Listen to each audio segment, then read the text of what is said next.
Hello everyone, and welcome to another episode of Delving Deep ESO. Now in this video we're going to talk a fair bit about the recently released group PvE video put out by Zenimax Online, and during this video we're greeted by the likes of Paul Sage, Nick Conkle, and Dan Crenshaw, all of which are participating in some group gameplay and are opting to share it with us. So we get about 8 minutes of proper ESO group gameplay. Really cool.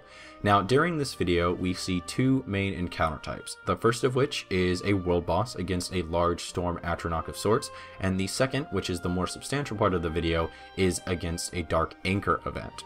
Now the world boss fight, again, is kind of the shorter part of the video at the beginning, goes by pretty quick, but we do get to see some basic mechanics, how a boss of this caliber would work. But what I took away from this kind of boss phase, we'll call it, of the video, is that even though this is a lower tier enemy, there's still some semblance of coordination requirement and some reaction time requirement and self-awareness.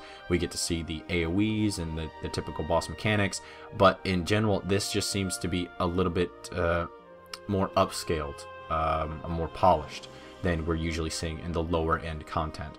Now the other thing that I felt was probably the more important bit was how the AI reacted to the small group. Instead of the Storm Atronach just running around like a mindless idiot and only attacking the guy that has the taunt or is the tank in a very old school way, instead it seems to switch its targets based on other parameters. The guy ran around and he was attacking the healer at some point and attacking the DPSer who was using a bow, and then he was running back around to the guy who happened to be a tank as well. And it's a little bit more believable, a little bit more Elder Scrolls in the way that it feels, because it's more natural and it doesn't feel so concrete, I guess. It doesn't feel as restrictive as kind of traditional Holy Trinity style MMOs have been in past.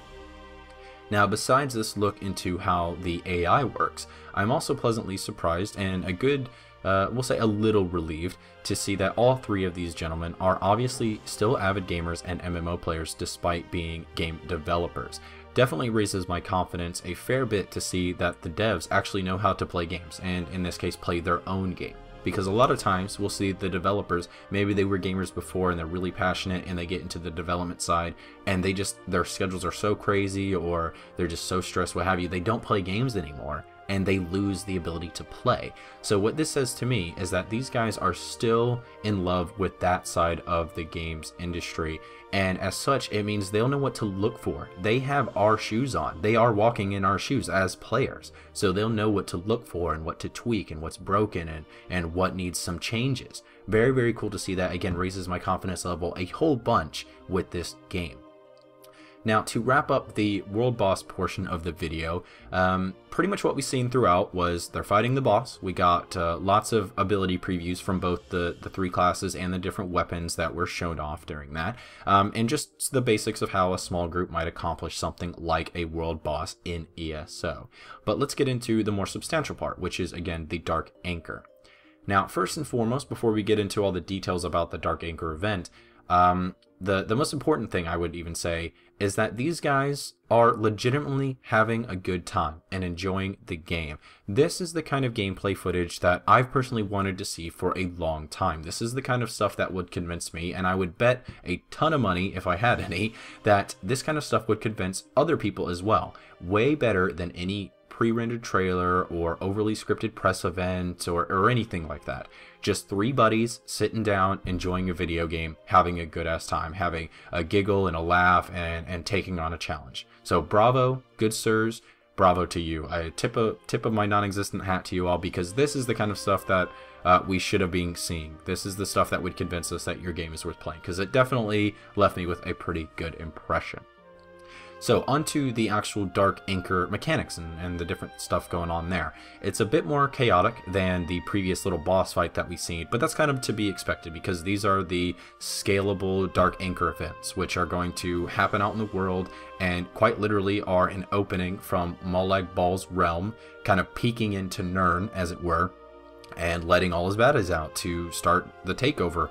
Now, the actual fighting going on, again, chaotic, and it's maybe not immediately noticeable. It took me a couple watches to kind of get this, but there's conversation going on, and you can very clearly pick out the skills when they're using it after you've watched it a couple times, that these guys aren't just going in with random builds and doing this stuff. They've thought about this. They've put themselves in the shoes of the game player. Again, kind of going back to what I was saying earlier.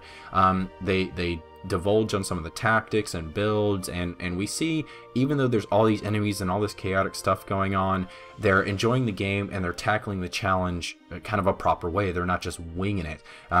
One of the examples I guess I could bring up is how they mentioned stuns and the CCs and the way that they're using those to keep control of the encounter. It's not just this chaotic mess. They are trying their best to keep control of it all. It's pretty cool to see that kind of stuff going on, and that they've made sure to accentuate the point that it's kind of chaotic in the feel of it, but it's not totally out of control. That's the gameplay. That's what the player needs to do. They need to handle how chaotic it gets, otherwise it'll get completely out of control. Now, during the conversation about their tactics and stuff, they go into the kind of classes that they're playing. So the first one that they talk about is the Dragon Knight, and how he's using a pretty popular build in the current beta anyway, that utilizes a fire staff, heavy armor, and again on the Dragon Knight skills. And he kind of makes this battle mage AoE tanky thing. It looks pretty badass actually. He's flinging fire everywhere, roasting people with fire breath and the fire staff, but he's tanking and doing tons of damage. Really cool. From there we get a kind of preview, I guess, or a little talk about the bow using Templar, which I believe was Pulse Sage. And he kind of talks about how he loves playing the Templar with the bow because he's able to use multiple range stuns by taking the bow skill that stuns and then taking the spear stun from the Templar skills.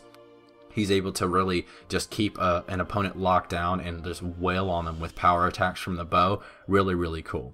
Now, finally, of the three, we get the most unorthodox of them all, which is the sorcerer with a healing staff, kind of built to actually be a proper healer.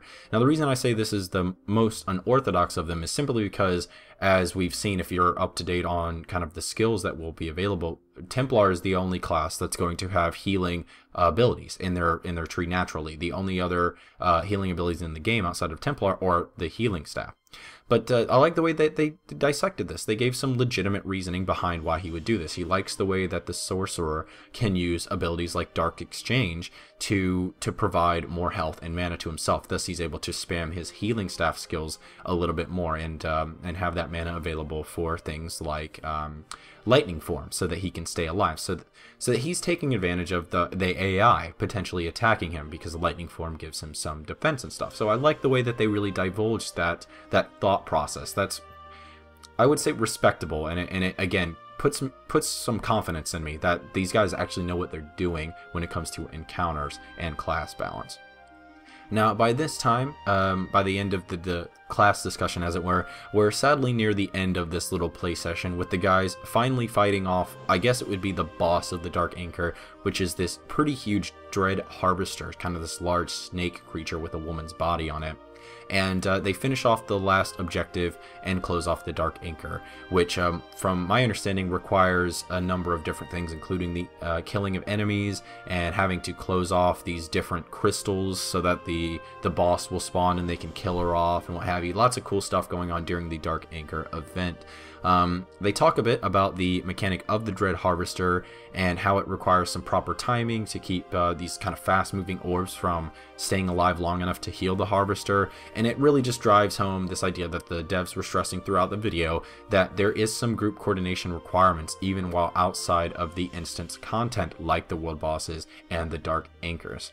Now, finally, before I finish up, I need to give my props to these three gentlemen for displaying some respectable gameplay. Again, I need to stress that these guys obviously know what they're doing. They know how to play a game. There's little to no keyboard turning, there's little to no backpedaling, lots of target switching and target prioritization to keep control of the encounter, such as like stunning a mob that's about to wail on the healer. And most importantly, the way that they threw around some typical MMO terminology, and just the way that they presented themselves. They seem to be very knowledgeable and obviously have experience in the MMO genre. So it gets me pretty pumped, and also makes me sigh pretty heavy with relief that these guys that are essentially at the head of ESO's development actually know how to play the game. That makes it so that ESO's content will be engaging and tough to conquer, and they'll know what to tweak and change and the future development for the game looks really cool to me. If they're able to really bring this idea that they know what to bring, they know what the players want, they'll know it too, because they're playing the game and enjoying it same as us. So they'll be able to bring that content to us potentially quicker and more polished and more interesting. They can try some innovative stuff. Now, if you haven't guessed already, I'm pretty impressed by this little snippet of gameplay. My only real gripe, and I kind of mentioned this earlier, is that I wish that Zenimax had committed to kind of advertising, I'll say, their game through this kind of video, instead of relying on just the beta feedback that was kind of leaked out, or interviews, or the pre-rendered stuff, or any of that kind of stuff. If they had just shown off these gameplay videos of these guys having fun, playing game, doing nonsense, having a good time, they would have convinced me, and I bet a lot of other people, a lot sooner, that this game is worthwhile. It definitely would have advertised their game much, much better than anything else, honestly. It always shows the game off better than any pre-rendered trailer, scripted on-stage shenanigans, compilation of quote-unquote cool moments. The gameplay where it's just guys having fun, doing this stuff that's in the game naturally, always advertises the game better than any of that stuff. As always, I'll make sure you have a link down below, so definitely check out the video and the official ESO website for all the updates and stuff that are coming, which I'm sure will start to roll out much quicker because the release is really close now, which I'm pretty pumped. I'm glad to have seen this video and gotten pumped up again because the release is right around the window, and I cannot wait to play the game. Comes out just short of my birthday, so early birthday gift to me whenever it comes out. Now, as I said, I'm pretty impressed, but what do you guys think? What did this video do for you? Did the gameplay get you pumped up like it did to me? Maybe you were disappointed on what was shown. Maybe you wanted to see more. Maybe you didn't want to see anything at all. You want to go spoiler free, just like because you don't want to know anything about the game. You want to go in completely blind, which would be crazy considering you're watching this video. To be completely honest. But let me know down below. What did you think of the gameplay? Again, I'm pretty impressed. Thanks so much for watching, guys, and if you enjoyed this little video, make sure to like, subscribe, share with your friends, and comment down below on anything ESO, MMO, or gaming related at all. I'm still getting acclimated to my new job and new job schedule, so hopefully soon I'll get into a groove so I can try to bring out some more regular uploads. But again, thanks so much for watching, guys, and I will see you on the next one. Bye!